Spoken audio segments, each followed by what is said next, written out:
Hi everybody, this is Sarah. In this video, we're going to discuss everything you need to know about Mercury retrograde for October-November 2020. So are you ready? Oh, and if you're new here, welcome. I make videos on astrology, tarot, Reiki, and things to help you manage life and expand your abilities as you open up to a more spiritual life, especially during these trying times. You're not alone. We're all here as a community and we welcome you. If you're not a subscriber, why not think about joining us and being a part of the Serenity family? So click that bell so you'll be notified of all the new videos about to drop. The energy of this Mercury retrograde is already affecting us. We are in the pre-shadow of this energy now, and I'll put the dates up here on the slide. This is my take on the astrology. Because of that, it may not resonate with everyone, and that's okay. If it doesn't resonate, no worries, just pass it on by, and I do hope you find what you're looking for. We were scheduled to have 3 very powerful retrograde cycles in 2020. The first was February the 17th to March the 10th, which was, we can all agree, a very pivotal time. The second cycle began June 18th and went through July 12th, which was also very powerful. And the latest cycle begins on October the 14th and runs until November the 3rd in Scorpio. And it's really important that we talk about what sign it falls under too. But before I get into that, be sure and watch the full moon video for October the 1st, because it's going to have information, of course, on the full moon, yes, but also the astrological cycles and changes for October are included in this forecast. So this will give you an idea of the energies building up and continuing through October. I also have done, I think, 5 October forecast, Scorpio included, that you might want to check out. You can watch your sun, your moon, or your rising sign for a more detailed outlook of how this energy will be affecting you. And that being said, if you would like to know more, why not schedule a private reading? I am running a special this month, but I'm just about full. So if you want a reading, book pretty quickly, okay? I'll put my information up here and in the description box below. Okay, so what is Mercury retrograde? Due to the way our planet's orbit interacts with the orbits of other planets, they sometimes appear to be traveling backward, but in reality they're not. This is an illusion. That is why we call it apparent retrograde motion, because it appears to be happening, but it's actually an illusion. But its effect on life on Earth isn't illusionary. We know from history how this energy really changes the course of our lives. Mercury retrograde, though, happens between 2 and 3 times every year. It is referenced online pretty heavy. You'll see people talking about things going wrong or communication going haywire, or they'll lose their keys or something and they'll blame it on Mercury retrograde. So is it as bad as it seems? Well, the planet Mercury rules communication, travel, and contracts. So during a Mercury retrograde, we can expect delays, confusion, and frustration in those sectors of our lives. Depending on where the Mercury retrograde occurs, which this time it will be in Scorpio, we'll definitely see the flavor to these events. A Mercury retrograde in Scorpio can leave us feeling very dramatic and expressive, also easily agitated, aggressive, and out of kilter and out of sorts. You may be feeling too wrapped up maybe in your own personal opinions, your own problems, to be a good friend or to be a good listener. So it's one of those times when we need to really be aware of where we are when we're interacting with other people. Usually there will be communication breakdowns, such as delayed text messages, lost emails. You might even, crack your phone screen or break your favorite coffee mug. That's all common during Mercury retrograde, as well as small accidents such as losing your keys, forgetting your wallet, receive a parking ticket, be summoned for jury duty, or have a fender bender. All very common during this cycle. It's usually not something that is horrific. It's more of an irritation signaling it's time to slow down. And that's what Mercury retrograde is about. It's about slowing down, really becoming aware of what's going on, becoming aware of what you're doing. So it's not all doom and gloom. Mercury is the innermost and smallest planet in the solar system, and it rules both Gemini and Virgo. It's an airy planet associated with all forms of communication. When it retrogrades, mental pursuits and connections just seem to break down. It's best to take this time to observe your own inner thought process rather rather than to just blindly follow along with your plans. This is a time of introspection, a time of asking yourself, is my plan solid and valid and getting me closer to my final destination, that big goal I have, or is it something where I have wandered off the path and I need to do some course correction? It is, though, wise not to begin a new job, go out on a first date, or travel during this time period. People from the past also resurface, and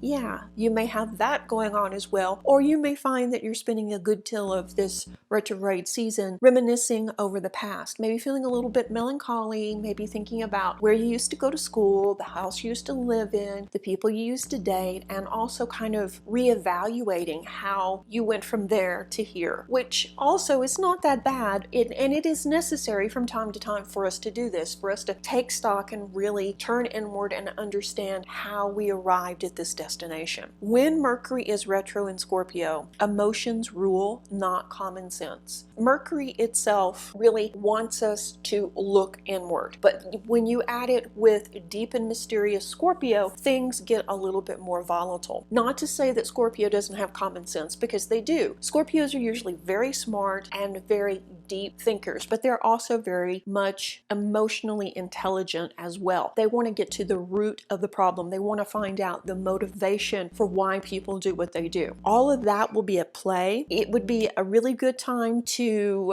avoid covert rendezvous, especially of the romantic kind, because chances are secrets are going to come out. Because Scorpio is very passionate, but it's also very secretive. That means that things that are off the table normally or taboo could come up during this time. And also secrets, affairs, lies, and underhanded dealings in all areas of life could also be exposed during this time. So if you have some deep, dark secret that you believe no one will ever find out about it, chances are good there'll be some mishap during a Mercury retrograde, especially in Scorpio, where it does come to the surface. So because of that, we can see some relationship issues happening, or maybe some things coming up also in the media where there will be some big surprise announcements, further shining the light on corruption and underhanded dealings. And it will almost seem surreal because it's things that is just, it's too wild to be true, but probably is. You can also expect people to be angrier than normal, mainly because they're frustrated. They're frustrated at the delays, they're frustrated at people not emailing them back or calling them back when they probably have, but for some reason the message got lost. So as you navigate life during this time, because life doesn't shut down when we go into Mercury retrograde, we still have to do, what we have to do. Just be more patient and really think about your fellow man. Don't let rudeness, aggression, or other people's bad manners trigger you, because it's not worth it. It's not worth ruining your whole day over a thoughtless remark or someone just being rude. Expect slowdowns, miscommunication, kind of a general confusion too, where people aren't really thinking their best. This can make strained relationships even more volatile and chaotic. So if you're already having issues in your partnerships or romantic relationships, you can expect more disagreements, more chaos, more misunderstandings, probably more hurt feelings as well. But that being said, Mercury is not a time to end relationships or to move or to quit a job. Even though it may be building, it's better to wait until, say, like mid-November before you make any big major changes. Instead, write out your feelings. Talk to somebody you can trust about the situation and really use the Scorpio energy to dig in and find out what the real reason for these frustrations, for these problems is. With this energy too, you may feel like you're going stir crazy. You want to get out there, you want to mingle, you want to meet people, you want to go have adventures, you want to do stuff, but this really isn't the time for it. Especially large get-togethers, large trips are not favored. Hey, there's still a pandemic going on, but regardless, with Mercury in retrograde, we have more the travel problems, we have more delays, we have trains not running on time, we have reservations that just seem to disappear into the ethers, we have those types of situations happening. And this isn't a time for family vacations or large get-togethers due to the likelihood that, yeah, secrets will be revealed, people will be agitated and confused and probably unhappy. Angry outbursts, hurt feelings, those kind of things. What can you do to make the most of this energy? Well, this is an excellent time, as I said, to reflect on the past, to really turn inwards and look at where you are in life. And if you're happy with the road that you're on and you feel like you're making progress towards your goals, keep doing that. If it doesn't quite seem that way, then it's time to kind of do a course correction. Start really evaluating where you got off the path and why you made the decisions you did. Don't take action, once again, until mid-November. It's a great time, though, to clean out the closets, cupboards, donate functional items to charity, finish up projects, and of course, it's a great time to rest. Art projects are favored as well, as long as they're not big, heavy installations or something you're doing for money, because things are likely to go in a different direction than you expect. Oh, and I have a special thing for empaths out there and highly sensitive people. Your senses will be boosted and you may feel overwhelmed from just too much information. Traffic is too loud.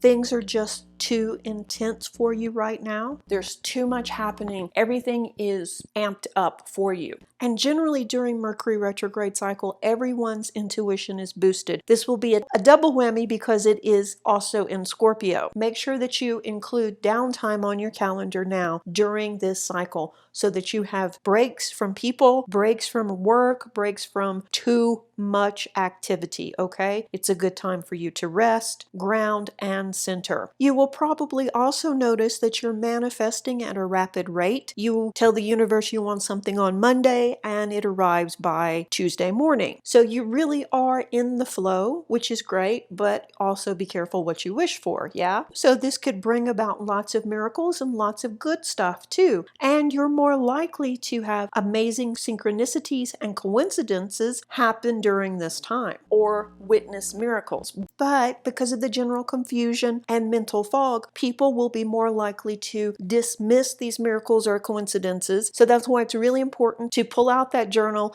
or pull your phone out and take notes as these things happen. So plan for that now. Make sure you have downtime. Make sure that you're grounding and centering daily. And that is one way that you will thrive in Mercury retrograde, is to be present, to be grounded, and to realize this too shall pass. And it's not going to be that bad. Generally, Scorpio just really wants to know the truth. As long as you're not hiding deep, dark secrets, everything should be fine. And that's one of the secrets to surviving and actually thriving in Mercury retrograde, is to keep your sense of humor. If you can stay zen and flexible and laugh off miscommunication, then you'll be fine. Just allow extra time to make those appointments and reconfirm everyone, from the doctor's visit to your lunch date with your girlfriends. Call, confirm, text, and make sure everybody knows exactly where the restaurant is, what time, and expect someone to be late because they'll be delayed in traffic. And just laugh it off. If possible, avoid surgery, signing contracts, starting a new job, moving during this time. If it's something that you can't avoid, then see yourself safe and see it going well. We can still end 2020 on a positive note. Don't lose faith. Don't lose the ability, like I say, to laugh off the small stuff. Things will get better. If you would like your own personal reading to find out how this energy will impact you, you can find me at Serenity. I'll put my information up here and below again. And once again, guys, thank you so much for watching, supporting the channel, and being a part of the Serenity family. Stay tuned for more videos. Reiki blessings. Bye-bye.